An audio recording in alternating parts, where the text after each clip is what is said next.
থাপ্পড় দাও একটা দেখো নাও ঠাকুর ঠাকুর রাখো তো ডিমটা ডিমটা দেখ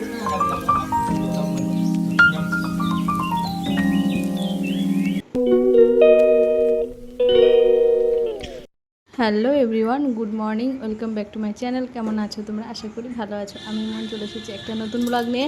আই হোপ আজকের ব্লগটা তোমাদের ভালো লাগবে। এখন বাজে সকাল 10:30।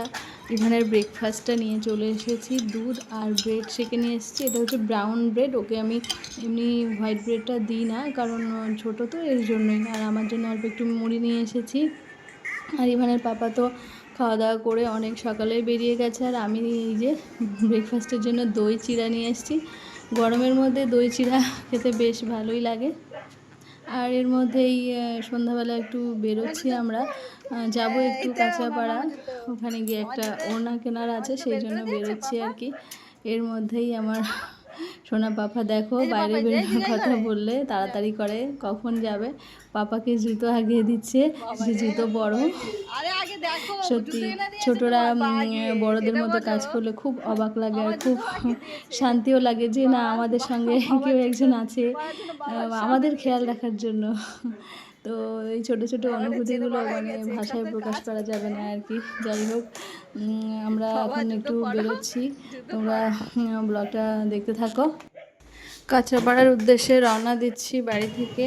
আর এই যে চলে আসলাম কাঁচরাপাড়া স্টেশনের কাছে, একটা দাদা চা বানায়, ওখান থেকে চা খাবো বলে এসেছি। তা এত গরম লাগছিল, তো সেই জন্য বসে আছি। তো তাও ভালো লাগছে না, কিন্তু গরমে চা খেতে ভালো লাগে না, কিন্তু চা খেতেই যে হবে কারণ চা না খেলে আমার হয় না, কারণ মাথাটা যন্ত্রণা করে, এর জন্যেই। আর ইভানকে একটা চিপস দিয়েছিলাম, তো সেটা খেতে থাকছে। আর দেন আমরা তাড়াতাড়ি চাটা খেয়ে বেরিয়ে গেলাম ওখান থেকে। আর আজকে রোববার, মানে এত ভিড় কাঁচরাপাড়া স্টেশন থেকে পুরো বাগমোড় পর্যন্ত এত ভিড়ই, মানে কি বলবো, চৈত্র সেল, এর জন্যই। আর যে চলে আসলাম ওড়না দোকানে, ওড়না পছন্দ করছি, কোনটা নেব বুঝতে পারছি না। দেন ঘুরে ঘুরে ঘুরে ঘুরে ভাবলাম যে নেওয়াই যাক।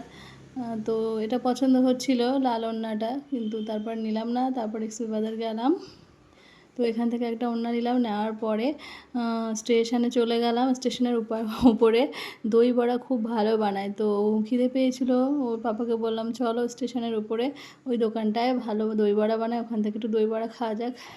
তো 1 প্লেট দই বড়া নিয়ে নিয়েছি। তো একটা সমস্যা হয় যে মানে বাচ্চাকে কে ধরবে আর কে আগে খাবে, তো আমি আগে খেয়ে তারপর ওর পাপা খেয়েছিল। দেন ফিরে এসে ভাত রান্না করলাম, আলু সিদ্ধ ভাত। তো রাতে এটাই আমাদের ডিনার, আলু সিদ্ধ ডিম সিদ্ধ। আর আমাদের ডিমগুলো ইভান নিয়ে ভেঙে ভেঙে রাখছে, সেটার ভিডিওটা করা হয়নি। আর তো এটাই আজকের ডিনার, এটা খেয়েই আমরা ঘুমিয়ে পড়বো। তো আমার কাঁচা পেঁয়াজ, কাঁচা লঙ্কা, সর্ষের তেল দিয়ে আলু মাখলে বেশ ভালো লাগে। আর ইভানের জন্য 2টো ডিম সিদ্ধ, ওর পাপার জন্য ডিম সিদ্ধ, সবগুলো নিয়ে ও খেলা করছে ডিম নিয়ে আর কি। যাই হোক, আমার আলু সিদ্ধ ভাত ঘি লঙ্কা থাকলেই একদম এক থালা ভাত একদম খাওয়া হয়ে যায়। তো এই যে আমার জন্য এটা নিয়েছি। আর ইভানেরও আজকে ভালো লেগেছিলো আলু মাখাটা, কিন্তু ওর ঝালের জন্য ও তেমন একটা খেতে পারেনি।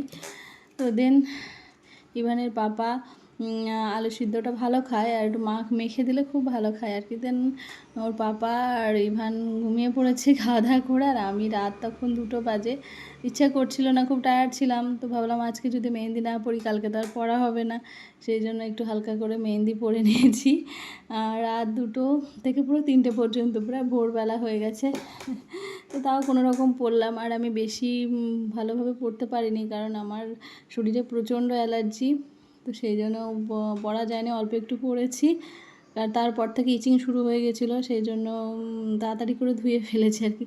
তো চলো, আজকে একটা ছোট্ট ব্লগ ছিল। তোমরা কেমন লাগলো অবশ্যই জানি। তোমরা ভালো থেকো, সুস্থ থেকো, টাটা, গুড নাইট।